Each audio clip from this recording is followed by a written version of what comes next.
I met Jason when we were both freshmen in college. He was everything I wasn't. Loud, fearless, and endlessly charismatic. Our friendship was magnetic. His confidence balanced my introspection, and my quiet loyalty grounded his recklessness.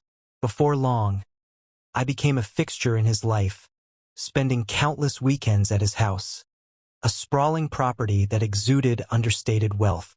Jason's parents, James and Linda Carter, embodied the kind of suburban perfection that seemed lifted from a glossy magazine. Linda, a graceful woman with a polite but distant demeanor, often busied herself with charity work or social events. James, or Mr. Carter as I called him then, was different. The first time I met him, I felt a shift in the air, like the room had suddenly grown smaller. Tall and broad-shouldered, with streaks of silver in his neatly combed hair, Mr. Carter carried himself with a quiet authority. His smile was warm, yet his gaze seemed to linger just a moment longer than necessary. "Call me James," he'd said, shaking my hand firmly the first time Jason introduced us. But I couldn't. There was something about him, an aura of control, of presence, that made calling him anything but Mr. Carter feel inappropriate. At first, I chalked up my fascination with him to admiration. He was the kind of man you couldn't help but notice, the kind whose mere presence demanded attention. I wasn't alone in this. Even Jason spoke about his father with a mixture of pride and awe. But as weeks turned into months, I began to notice things I couldn't easily explain. Jason's house was a second home to me by the end of our sophomore year. It was there, in the comfortable chaos of his basement gaming setup or the sunlit kitchen where Linda often baked, that I felt most at ease. Yet, whenever Mr. Carter entered the room, my composure faltered. There was the time I caught him watching me from across the dining table during a family dinner. The moment lasted no more than a few seconds, but it felt like an eternity.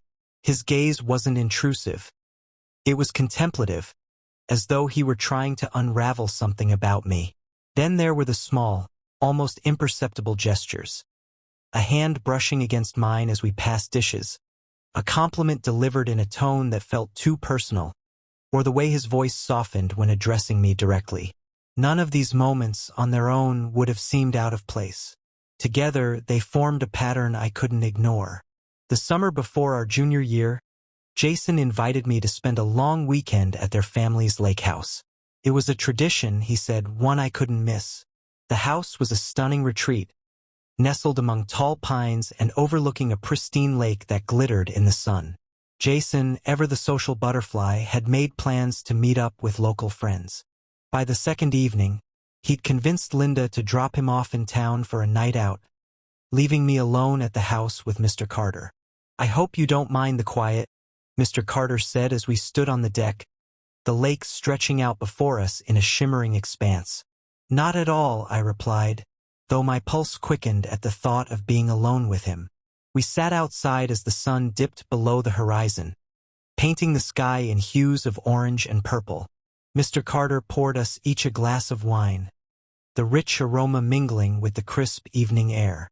"You've been a good influence on Jason," he said, his voice thoughtful.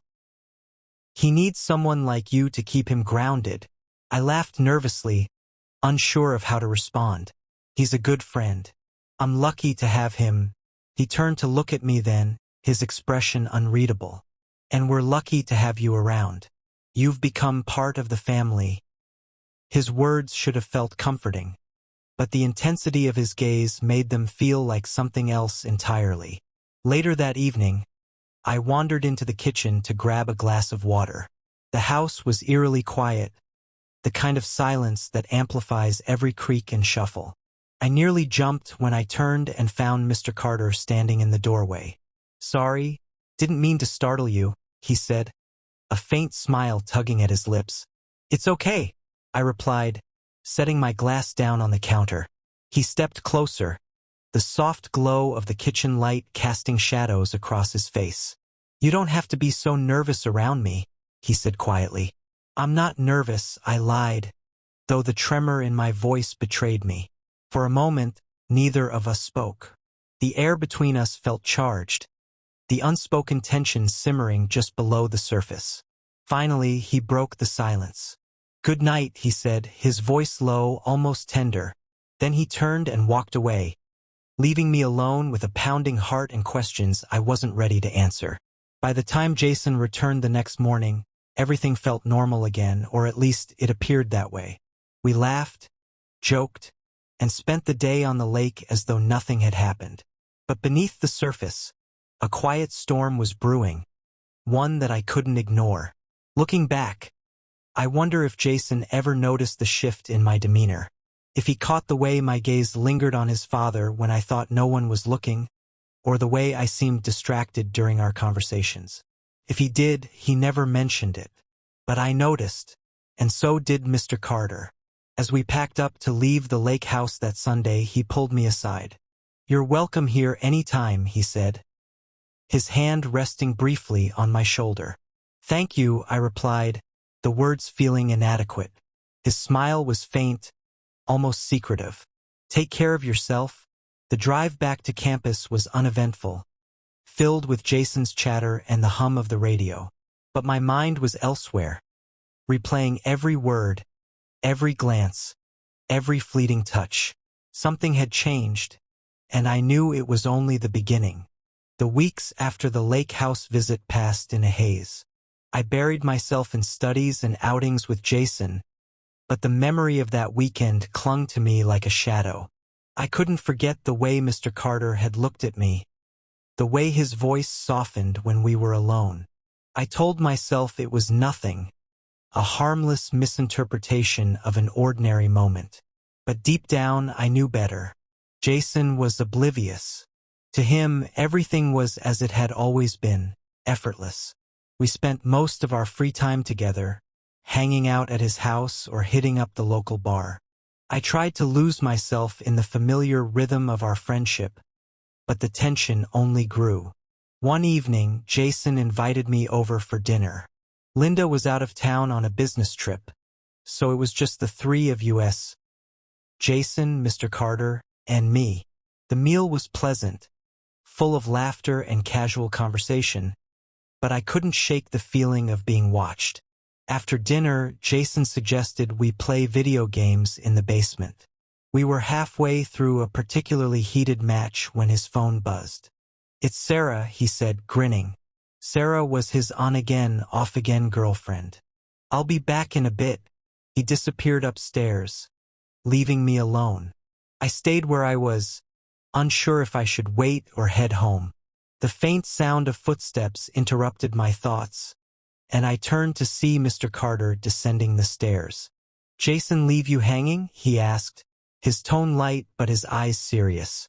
"Just for a bit," I replied, setting the controller down. He nodded, stepping into the room. "Mind if I join you?" "Not at all," I said, though my voice was unsteady. We sat side by side on the couch, the silence between us thick with unspoken words. He leaned back, his gaze fixed on the television screen. "You're good for Jason, you know. He needs someone he can trust." I glanced at him, caught off guard. "I try. He's a great friend." "He is," Mr. Carter agreed. "But he can be careless. Doesn't always see what's right in front of him." His words hung in the air, their meaning ambiguous. I searched his face for a clue, but his expression was unreadable. "You're different," he continued, his voice softer now. Thoughtful, observant. I felt my cheeks flush under his scrutiny. "I just try to be a good friend." He turned to face me, his gaze intense. "It's more than that. You see people, really see them. It's a rare quality." For a moment I couldn't speak. My heart raced, and I was acutely aware of how close we were sitting. His hand rested on the couch, inches from mine.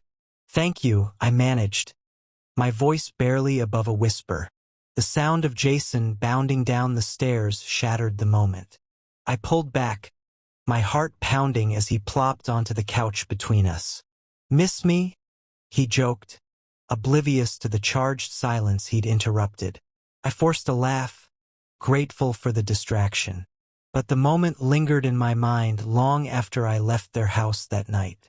Over the next few weeks, the tension between Mr. Carter and me continued to build.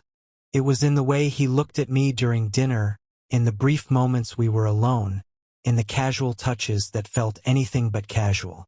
I tried to ignore it, to convince myself that it was all in my head. But one night, everything changed.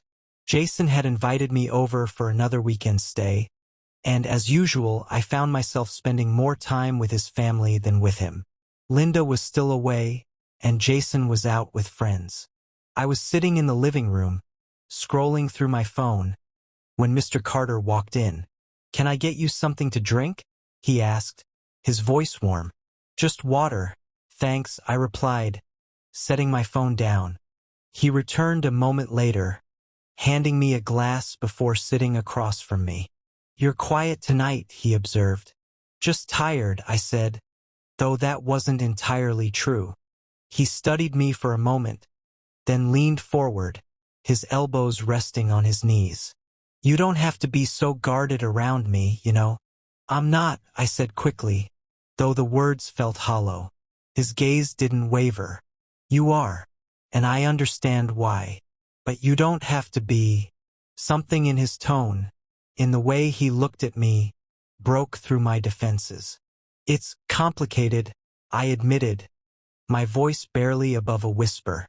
"It doesn't have to be," he said, his voice soft but firm. The room felt smaller, the air heavier. I couldn't look away from him, couldn't ignore the pull I felt. "I should go," I said abruptly, standing up. He stood as well, blocking my path. "You don't have to," he said quietly. For a moment, neither of us moved. The tension between us was palpable, a silent battle between desire and restraint. Finally, he stepped aside, his expression unreadable. "Good night," he said, his voice barely above a whisper. I left without another word, my heart pounding as I walked out into the cool night air. That night, I lay awake, replaying the events over and over in my mind. I knew I was at a crossroads, that whatever happened next would change everything. The lines between right and wrong had blurred, leaving me lost in a sea of uncertainty. And yet, I couldn't deny the pull I felt, the way he made me feel seen in a way I never had before. I didn't know what the future held, but one thing was certain. This was only the beginning. The morning after that charged moment with Mr. Carter, I felt the weight of what had happened, or rather, what had nearly happened. Jason was his usual self, carefree and oblivious as we grabbed coffee and planned the day. But I couldn't focus. Every time I closed my eyes, I saw his father's gaze, felt the intensity of his words lingering in the air. I knew I couldn't stay long. The tension was unbearable, and the risk of Jason noticing was growing. But before I left that afternoon, Mr. Carter caught me in the hallway. "Can we talk?" he asked, his voice low. I glanced over my shoulder, ensuring Jason wasn't nearby. "I don't think that's a good idea." "Just for a minute," he insisted, stepping closer. His proximity made my pulse quicken. Reluctantly, I nodded, following him into his study. The room smelled of leather and cedar, the air thick with unspoken words. "I didn't mean to make you uncomfortable," he began, his tone sincere. "You didn't," I said quickly, though the truth was more complicated. He took a deep breath, running a hand through his hair. Whatever this is, it's dangerous. For both of us." "I know," I whispered, my voice barely audible. For a moment, we stood in silence, the weight of his words settling between us. Finally, he spoke again, his voice steady but filled with an undercurrent of longing.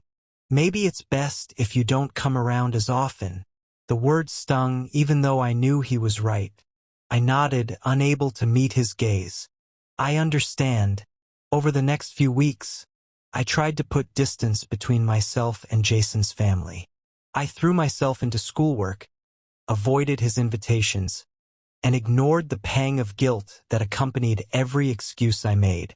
Jason noticed, of course. "What's going on with you?" he asked one evening as we grabbed a quick dinner on campus. "Nothing," I lied, avoiding his eyes.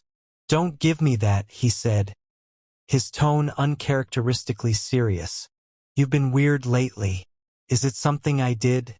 "No, it's not you," I assured him, forcing a smile. "I've just been busy." He didn't look convinced, but he let it drop. Still, the guilt gnawed at me. I hated lying to him, hated the secrets piling up between us. Despite my best efforts, Mr. Carter wasn't so easily forgotten. Late at night, when the world was quiet, my thoughts drifted back to him. His voice, his presence, the way he made me feel seen. And then there were the messages. They started innocently enough. A casual, "How have you been?" or "Miss seeing you around," but they quickly grew more personal. "I can't stop thinking about you. I know I shouldn't say this, but I miss you." I should have ignored them, should have blocked his number and put an end to it. But I couldn't. His words filled a void I hadn't realized was there, and I found myself drawn to him all over again. One evening, Jason convinced me to come over, insisting we needed a proper catch-up. I agreed, hoping to keep things light and avoid any run-ins with Mr. Carter. But as fate would have it, Jason was called away for an emergency shift at work, leaving me alone with his father once again. I tried to leave, muttering something about an early class the next day, but Mr. Carter stopped me. "Stay," he said, his voice soft. "Just for a bit." Against my better judgment, I did. We sat in the living room, the air between us charged with unspoken tension. "I've missed this," he admitted, his gaze steady. "You shouldn't," I said, though my resolve was weakening. "But I do," he said simply. His words were a confession, a plea, and a challenge all at once. I knew I should walk away, but I was rooted to the spot, torn between what I knew was right and what I wanted. That night, the line between us blurred completely. What began as a conversation turned into a stolen moment, one that left me breathless and reeling. When I finally left, the weight of what had happened settled heavily on my shoulders. I knew there was no going back. The days that followed were a whirlwind of emotion. Guilt, longing, fear, and exhilaration. Mr. Carter and I exchanged more messages, each one more intimate than the last.